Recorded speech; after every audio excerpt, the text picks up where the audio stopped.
नमस्कार शेतकरी बांधवांनो, आज आपण आलेलो आहोत दौंड तालुक्यामधील बोरबेल गावातील शिंगडवाडी येथे आणि आपल्या मागे तुम्ही प्लॉट पाहू शकता. हा कांद्याचा संपूर्ण प्लॉट प्राची ॲग्रो इंडस्ट्रीजच्या शेड्यूल प्रमाणे चालू आहे आणि ह्या शेड्यूल मध्ये कोणत्या गोष्टी ज्या आवश्यक आहेत त्याच गोष्टी संपूर्ण आपण दिलेल्या आहेत आणि त्याचाच हा रिझल्ट तुम्ही पाहू शकता. यंदा यांची लागण लेट झालेली आहे, पण तरी सुद्धा रिझल्ट तुम्हाला पाहू शकता की कांद्याची पात जी आहे ती गुडघ्यापर्यंत आत्ताच यायला सुरुवात झालेली आहे. जवळपास 1.5 महिन्याचा हा कांदा झालेला आहे आणि याच संदर्भातील सगळी काही माहिती आपण आपले शेतकरी अक्षय शिगळे साहेब यांच्याकडून जाणून घेणार आहोत. नमस्कार साहेब. नमस्कार. तर तुम्ही प्राची ॲग्रोचं शेड्यूल किती दिवसापासून वापरताय? गेल्या वर्षीपासून वापरतो. गेल्या वर्षीचा तुम्हाला रिझल्ट कसा वाटला होता? गेल्या वर्षी रिझल्ट बसला, त्यामुळे या वर्षी पण आम्ही प्राची ॲग्रोचे प्रोडक्ट वापरायला सुरुवात केली. गेल्या वर्षी रिझल्ट भेटला म्हणून त्यांनी या वर्षी वापरायला सुरुवात केली. गेल्या वर्षी साधारण कांदा किती निघाला होता तुमचा? गेल्या वर्षी 400 पिशवी पडलेली आहे. एकरी 400 पिशवी आपण सर्व शेतकऱ्यांना काढून देतोय आणि यांचाही 400 पिशवी कांदा निघलेला आहे. त्यामुळे त्यांनी यंदा देखील हा कांदा आपण पाहू शकता. यंदाची लागण किती तारखेला झालेली आहे? ही 6 महिन्याची लागण झाली आता. 6 महिन्याची लागण आहे. 45 दिवस.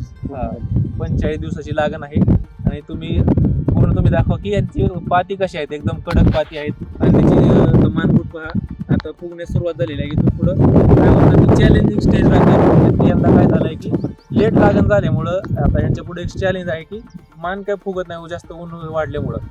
परंतु शेड्यूलच्या वापरामुळं त्यांना या ठिकाणी आपण पाहू शकतो की अनेक ठिकाणी कांदा पिकामध्ये चांगल्या प्रकारे माने होणार आहेत, म्हणजे होत आहेत. अजून बी आपलं अजून शेड्यूल कंटिन्यू आपण 100 दिवसापर्यंत देतो. तिथून पुढं मग कांदा बरोबर आपलं सगळं शेड्यूल प्रमाणेच यांचं चालू आहे. तुम्हाला आता प्राची ॲग्रोच्या शेड्यूल बद्दल इतर शेतकऱ्यांना काय सांगाल तुम्ही? प्राची ॲग्रोचे शेड्यूल वापरल्यानंतर उत्पन्नात हमखास वाढ होते. त्याच्याबद्दल काही प्राची ॲग्रोचे फर्स्ट रिझल्ट आपण सोडलेले आहे. आता 4-5 दिवस झालेले आहे सोडून. फर्स्ट रिझल्ट सोडल्यानंतर आपल्याला रिझल्ट कसा वाटला? फर्स्ट रिझल्ट खूप खास आहे. फर्स्ट रिझल्टमुळे उत्पन्नात वाढ होते. फास्ट रिझल्टमुळं आपल्या टिकवून टिकवण क्षमता वाढते. त्याचबरोबर कांद्याची साईज होण्यास मदत होते. फास्ट रिझल्ट आपला कांदा पिकामध्ये कोणत्याही स्टेजला चालतं, त्यामुळं तुम्ही कधीही सोडा. परंतु तुमचं जर कांद्याची मान फुगत नसेल तर अशा स्टेजमध्ये किंवा तुमचा कांदा आता 45 दिवस 50 दिवस झालेला असेल किंवा 70 दिवसात झालेला असेल, अशा वेळी जर तुम्हाला वाटत असेल की आपल्या कांद्याची साईज होत नाही, अशा वेळी देखील तुम्ही फास्ट रिझल्ट सोडायचा आहे. त्यांनी हे सोडलेलं आहे. आपलं पूर्ण शेड्यूल आहे. तुम्हाला आपण शेड्यूलचं तुम्हाला देखील पाठवू. आपल्या स्क्रीनवर जो नंबर दिसतोय त्यावरती तुम्ही फक्त व्हॉट्सअपला हाय करायचं आहे. त्यानंतर तुम्हाला देखील सर्व पैसा काही शेड्यूल आपण पाठवून देऊ. आणि तुम्ही आता पाहू शकता कांद्याचा रिझल्ट काय आहे. जबरदस्त रिझल्ट आहे. तुम्हाला आपले प्रोडक्ट कोणते वापरले आतापर्यंत प्राची ॲग्रोचे? प्राचीचे फास्ट रिझल्ट वापरला, ओके वापरले, अजून बरेच प्रोडक्ट आहेत सरांनी दिलेली. तर आपण प्राची ॲग्रोच्या शेड्यूलनुसार चाललेलं आहे आपलं सगळं. शेड्यूलनुसार कोणत्या स्टेजला कोणतं खत गेलं पाहिजे, म्हणजेच सर्व काही त्या गोष्टी आपण शेड्यूलमध्ये दिलेल्या आहेत आणि त्याचाच हा जबरदस्त रिपोर्ट आपल्याला पाहायला मिळतोय. आणि नंतर आपण याच्यासोबत आपण अजून एक व्हिडिओ घेणार आहे. ज्यावेळेस आपण यांचं उत्पादन निघेल त्यावेळेसही आपण हा एक व्हिडिओ घेणार आहे.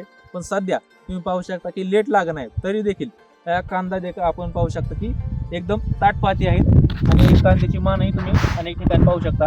आता लेट लागण असल्यामुळं काही ठिकाणी मान होत नाहीये, पण आपण अजूनही सुद्धा शेड्यूलमध्ये काय घटक दिलेले आहेत शेड्यूल प्रमाणे ते आपण कंटिन्यू डे बाय डे असं ते सोडून पूर्णपणे मान सेटिंग करून घेणार आहोत. आपली पातीची हाईट असेल, आपल्या आता रोग वगैरे काही जाणवतच नाहीये आणि बघायला देखील नाही.